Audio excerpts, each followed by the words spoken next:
चिपळूण सावंतवाडी माझ्या कोकण गावांचो दिमाग भारी. निसर्गरम्य कोकणाची सफर कोकण दर्शन. निसर्गाच्या कुशीतलं एक सुंदर स्पंदन. दिसते भारी गणपतीची स्वारी माझ्या कोकणा वाटे तुम्ही वळवा गाडी.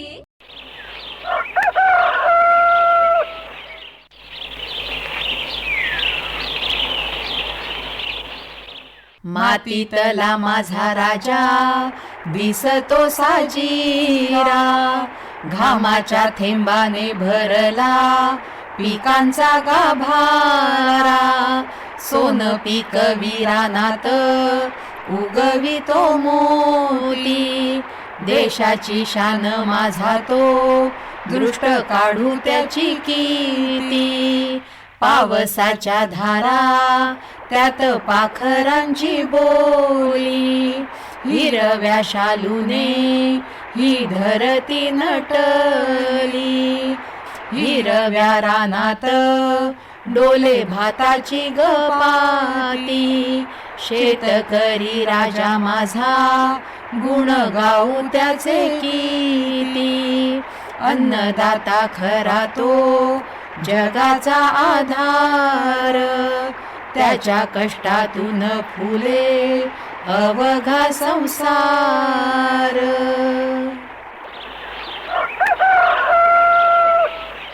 नमस्कार श्रोते हो. कोकण दर्शन या कार्यक्रमाच्या आजच्या भागात मी सोनाली सावंत आणि मी वंदना मुसळे आपलं मनपूर्वक स्वागत करतो. ही लाल माती, हा अथांग समुद्र, सह्याद्रीच्या कुशीत विसावलेली हिरवीगार गावं आणि पावसाच्या सरींनी नटलेलं कोकण. निसर्गाने या भूमीवर सौंदर्याची अक्षरशः उधळण केलीये.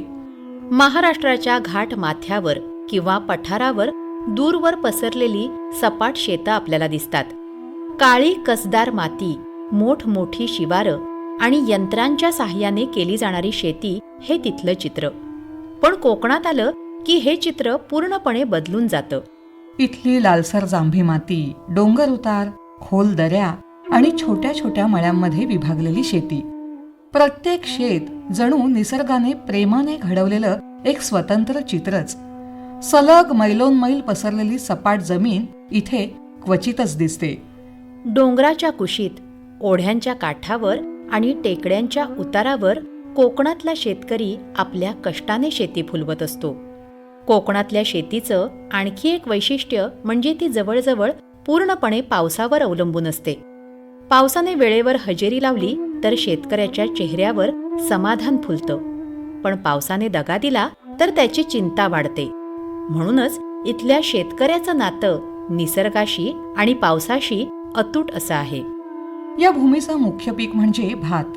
पावसाच्या सरी सुरू झाल्या की संपूर्ण कोकणात भात शेतीची लगबग सुरू होते. रोपवाटिका तयार करणं, त्यातली रोपं योग्य वेळेत मुख्य शेतात लावणं, त्यांची जपणूक करणं, या प्रत्येक टप्प्यामागे त्यांचा अनुभव, संयम आणि अथक परिश्रम दडलेले असतात. कोकणातल्या मातीचं वैशिष्ट्य, इथलं हवामान, भात शेतीची पारंपरिक पद्धत आणि या शेतीचं कोकणच्या जीवनाशी असलेलं अतूट नातं याविषयीच आता ऐकूया प्रभारी अधिकारी, कृषी संशोधन केंद्र शिरगाव रत्नागिरीचे डॉक्टर NG सोनवणे यांच्याकडून.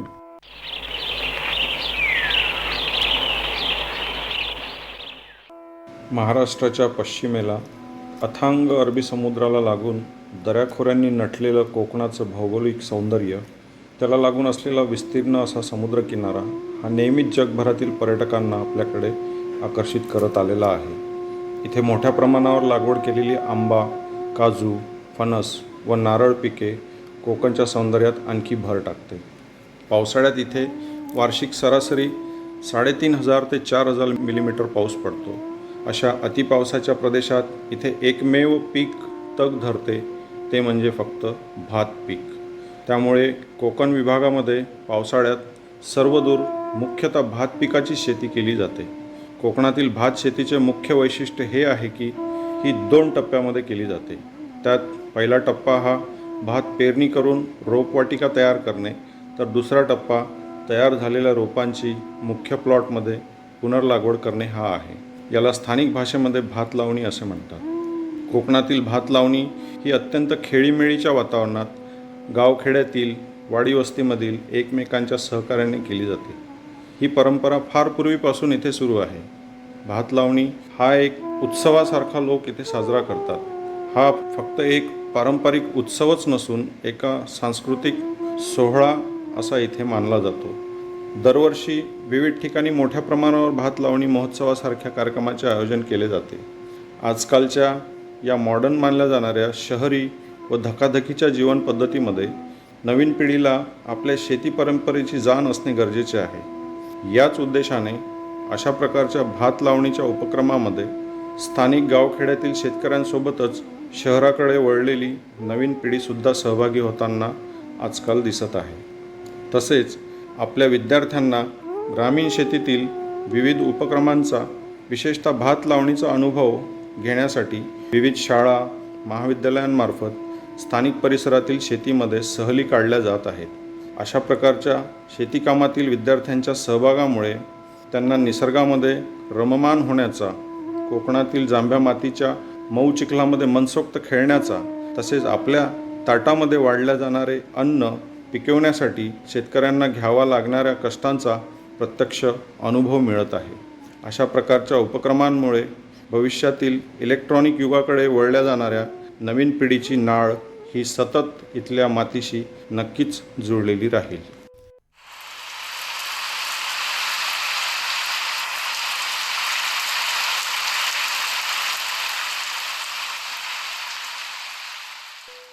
कोकणात भात लावणी हा केवळ शेतीचा भाग नाहीये, तर तो एक लोक उत्सव आहे. एकमेकांच्या मदतीने, ओव्या म्हणत, हसत खेळत चिखलात उतरून केली जाणारी भात लावणी आजही अनेक गावांमध्ये जिवंत आहे. श्रोतेहो, अलीकडच्या काळात या परंपरेला नव्या स्वरूपात जपण्याचा प्रयत्न म्हणजे भात लावणी महोत्सव. या महोत्सवाच्या निमित्ताने शहरात स्थायिक झालेली कोकणातली माणसं पुन्हा एकदा आपल्या गावाकडे येतात. आपल्या बालपणीच्या आठवणी जाग्या करतात. ग्रामीण जीवनाचा, स्थानिक खाद्य संस्कृतीचा आणि कोकणच्या परंपरांचा अनुभवही घेतात. या महोत्सवामुळे ग्रामीण पर्यटनालाही चांगली चालना मिळत आहे.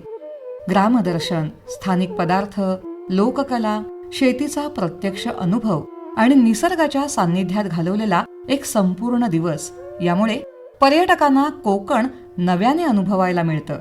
या उपक्रमामागची संकल्पना, त्यातून ग्रामीण अर्थव्यवस्थेला मिळणारी गती आणि भात लावणी महोत्सवाचं वाढतं महत्त्व याविषयीच आता सांगणार आहेत गिरीश शितप. नमस्कार, मी गिरीश प्रभाकर शितप, राहणार झरेवाडी, रत्नागिरी. समृद्ध निसर्ग आणि इथली भौगोलिक स्थिती लाभलेले आम्ही कोकणातील रहिवासी. इथल्या पर्यटनातून आम्ही आमची उपजीविका करू शकतो हे आज अनेक प्रयत्नातून सिद्ध होत आहे. त्यातलाच एक मार्ग म्हणजे ग्रामीण पर्यटन असे आम्ही समजतो. कामानिमित्त किंवा अपुऱ्या सोयीसुविधांच्या अभावी अनेक कुटुंबे गावे सोडून मध्यंतरीच्या काळामध्ये शहरामध्ये स्थायिक झाली आणि या परिस्थितीमुळे गावातल्या अनेक गोष्टींशी त्यांची जुळलेली नाळ कुठेतरी तुटली. शहरीकरणाचा वाढलेला लोंढा पाहता इथली जीवनशैलीला कंटाळून शहरातले लोक आज वीकेंड किंवा सुट्ट्यांच्या कालावधीमध्ये गावात येऊन इथल्या जीवनशैली जगण्याचा प्रयत्न करताना पाहायला मिळतात. म्हणूनच आम्ही ग्रामीण पर्यटनाला अनुसरून ग्रामीण खाद्य संस्कृती, कोकणात केली जाणारी पारंपरिक शेती, ग्रामीण पर्यटन स्थळे, ग्रामीण जीवनशैली या विषयांना अनुसरून वेगवेगळे उपक्रम गेल्या 5 वर्षामध्ये राबवत आलो आहोत. त्यातलाच पहिला म्हणजे ग्रामीण भागातील अनेक पौष्टिक पदार्थ, पारंपरिक पदार्थ काळाच्या ओघात लुप्त पावत चालले आहेत. या पदार्थांची ओळख टिकून राहावी, ते पदार्थ पुढच्या पिढीला कळावेत, यासाठी आम्ही पाककला स्पर्धेच्या माध्यमातून हे पदार्थ पुन्हा लोकांसमोर आणण्याचा प्रयत्न केला आहे. अनेक पदार्थ पारंपरिक पद्धतीने चुलीवरती बनवून ते खवय्यांपर्यंत आम्ही पोचवत आहोत. जसं की पानगा हा पदार्थ आम्ही राज्यस्तरावरती स्पर्धेच्या माध्यमातून मांडला आणि त्याला सर्वोत्कृष्ट पदार्थ म्हणून सन्मान देखील मिळाला. आणि आज असे अनेक पारंपरिक वेगवेगळे पदार्थ आम्ही खवय्यांसाठी उपलब्ध करून देत आहोत. सोबतच दुसरा विषय म्हटला तर पावसाळ्यामध्ये कोकणात वेगवेगळ्या रानभाज्या, किंवा त्यांच्यापासून बनवले जाणारे पदार्थ हे पौष्टिक समजले जातात. या पदार्थांचे, या रानभाज्यांचे महत्त्व खवय्यांपर्यंत पोहोचावे यासाठी पावसाळ्यामध्ये आम्ही दररोज एक रानभाजी थाळीसाठी उपलब्ध करून देतो. शिवाय रानभाजी महोत्सवाच्या निमित्ताने त्याचे महत्त्व खवय्यांपर्यंत पोहोचवतो. आता दुसरा विषय म्हटला तर कोकणातील पारंपरिक पद्धतीने केली जाणारी शेती. या माध्यमातून सुद्धा शेती निगडीत उपक्रम राबवत आहोत. जसं की लावणीचा चिखल महोत्सव.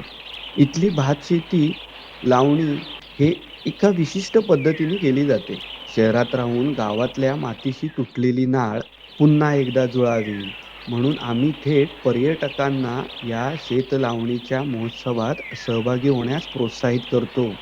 बैलजोडी, नांगराच्या सहाय्याने केली जाणारा चिखल, इथली पारंपरिक शेती उपकरणे याची माहिती रोप अर्थात दाढ ओढणे, ते ओढलेले रोप मातीच्या चिखलात दुंबून लावणे, रानातच बसून शेतीच्या बांधावरती न्याहारी, जेवण करणे अशा विविध माध्यमातून प्रत्यक्ष शेतीचा अनुभव पर्यटकांना देणे. यातून सुद्धा ग्रामीण पर्यटन साधणे हा आमचा प्रयत्न सुरू आहे.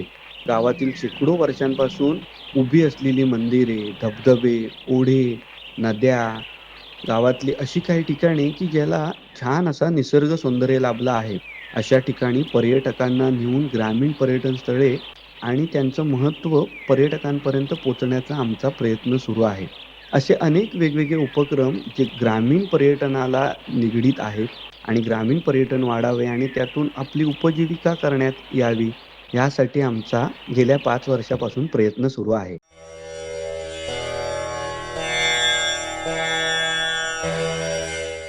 श्रोते हो, शेतीची कामं करताना शेतकरी गाणी गातात. त्याला भलरी असं म्हटलं जातं. कार्यक्रमात आता ऐकूया शेतकरी पांडुरंग कळंबटे यांनी गायलेलं हे भलरी गीत.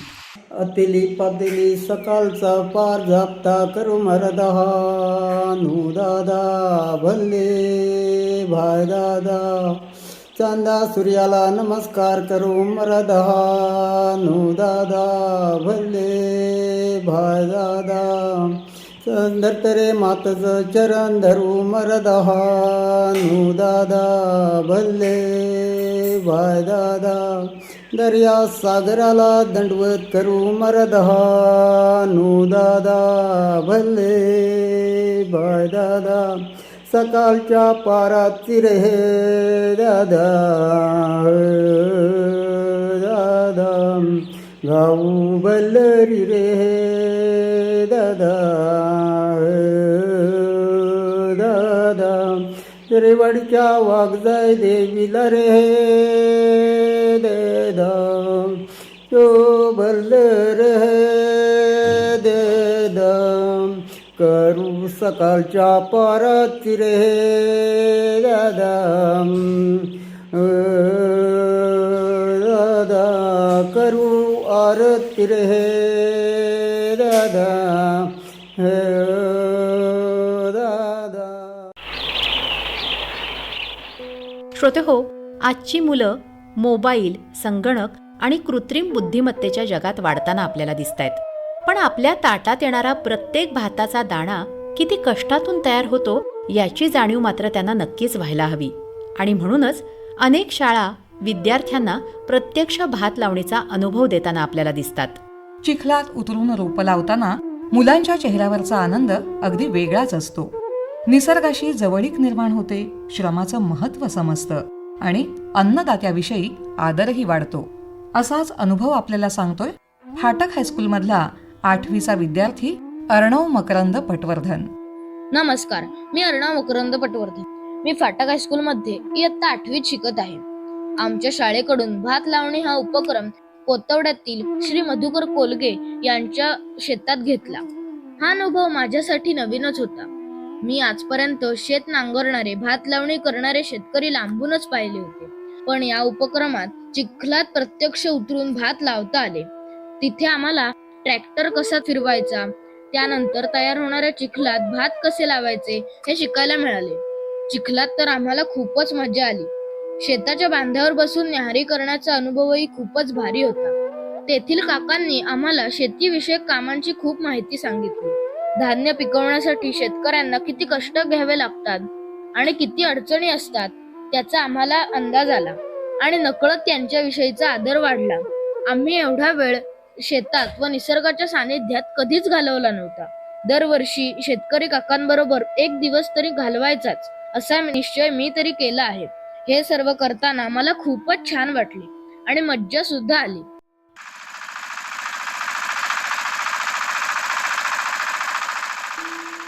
श्रोतेहो, परंपरागत शेतीला आधुनिक तंत्रज्ञानाची जोड दिली तर शेती अधिक फायदेशीर होऊ शकते. कमी क्षेत्रातून अधिक उत्पादन, खर्चावर नियंत्रण आणि योग्य नियोजन यामुळे शेतीकडे नव्या आशेने आता पाहिलं जातं. याच विषयावर आपले अनुभव सांगतायत कासारवेली रत्नागिरीचे प्रगतशील शेतकरी विवेक केळकर. नमस्कार. कोकणामध्ये प्रामुख्याने भात, नाचणी, वरी ही मुख्य खरीप पिके घेतली जातात. साधारणपणे 24 मेला रोहिणी नक्षत्र लागलं की ह्या धान्यांची पेरणी होते आणि साधारणपणे 15 ते 21 दिवसाची रोपे ही लावली जातात. कारण कमी वयाची रोपं जर लावली तर त्यांना येणारे जे फुटवे आहेत ते मोठ्या प्रमाणावर असतात आणि ते लावलेल्या रोपाला समांतर वाढतात. त्यामुळे ती एकाच वेळेला तयार होतात आणि आपल्याला त्याच्यातून जास्त उत्पन्न घेता येतं. जास्त दिवसाची रोपं जर लावली तर लावलेली रोपं आहेत त्यांना धान्य हे जे आहे ते दाणे आधी येतात आणि फुटव्यांना नंतर येतात.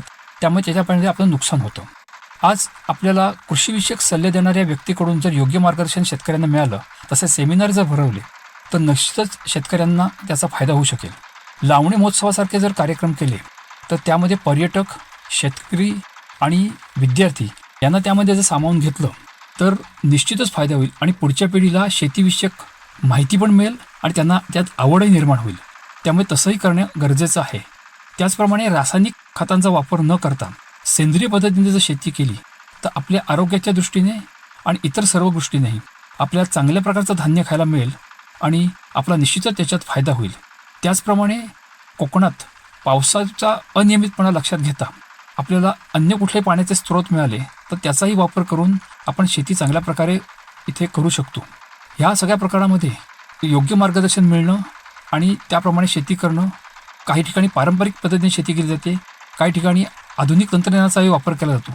तर ह्या संदर्भात योग्य माहिती योग्य व्यक्तीकडून जर शेतकऱ्यांना उपलब्ध झाली तर निश्चितच ते चांगल्या प्रकारे व्यवस्थितपणे शेती करून उत्पन्नात वाढ निर्माण करू शकतील आणि त्यांचा त्यात नक्कीच फायदा होईल. धन्यवाद.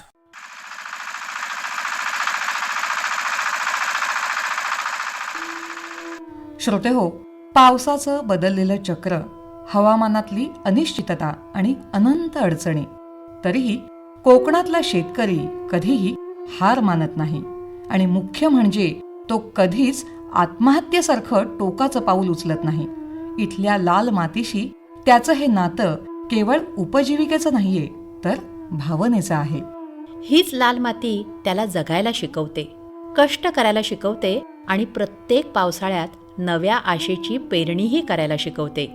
हीच आशा मनात जपत कोकण दर्शनच्या आजच्या भागात मी सोनाली सावंत आणि मी वंदना मुसळे आता इथेच थांबतो. पुन्हा भेटूया कोकणच्या नव्या वाटेसह नव्या प्रवासात. तोपर्यंत नमस्कार. लाल मातीचा गंध त्यात भात बाई डोले, घामाच्या थेंबा थेंबात उद्याचं स्वप्न फुले, चिखलात रुजली बीज त्याला सोनियाचा दाणा, कोकणी शेतकरी त्याचा स्वाभिमानी बाणा, जपूया ही माती जपू तिचा मान, भाताच्या कणा कणात लाल मातीचा अभिमान.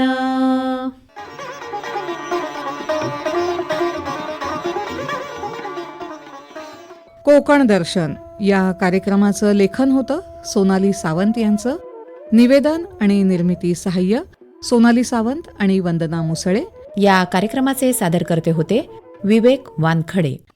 कोकणचो रुबा भारी माझ्या कोकणचो बाई तोरो भारी, मालवण चिपळूण सावंतवाडी माझ्या कोकण गावांचो दिमाग भारी. निसर्गरम्य कोकणाची सफर कोकण दर्शन. निसर्गाच्या कुशीतलं एक सुंदर स्पंदन. दिसते भारी गणपतीची स्वारी माझ्या कोकणा वाटे तुम्ही